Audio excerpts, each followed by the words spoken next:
হলো ভিন্ন ধর্ম থেকে ইসলাম ধর্ম গ্রহণ করার পর নাম পরিবর্তন করা কি জরুরি? ভিন্ন ধর্ম থেকে ইসলাম ধর্মে আসলেই তাকে নাম পরিবর্তন করতেই হবে, এটা নট নেসেসারি। যদি তার নামটা পূর্বে যেটা ছিল সেটা যদি শরিয়ার সাথে সাংঘর্ষিক কোনো অর্থবোধক নাম না হয়, তাহলে আগের নামটা থাকতে কোনো অসুবিধা নেই।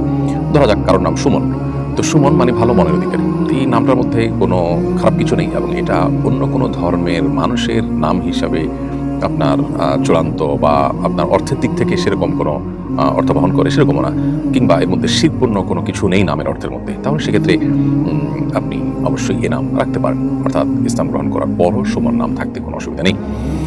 কিন্তু কিছু নাম আছে যেগুলো আসলে সেখানে শিরক আছে, যেমন কেউ যদি নিজে নামের মধ্যে আপনার ধরুন আপনি হিন্দু ধর্মাবলম্বী ছিলেন, তো হিন্দু ধর্মাবলম্বী থাকার কারণে হিন্দুদের যে ধর্মীয় নাম, যে নামগুলোর মধ্যে হিন্দু ধর্মের নিদর্শন রয়েছে, সেখানে তাদের দেবতা প্রতিমা, তাদের নামের অংশবিশেষ আছে এবং নামের অর্থের মধ্যে শিরপূর্ণ বিষয় আছে, তাহলে সেক্ষেত্রে সেই নাম পরিবর্তন করতে হবে। কিন্তু এরকম কিছু যদি না থাকে তাহলে নাম পরিবর্তন করা জরুরি না। আমাদের দেশে সাধারণত মনে করা হয় মুসলমান বলেই নামটা পরিবর্তন করতে হবে।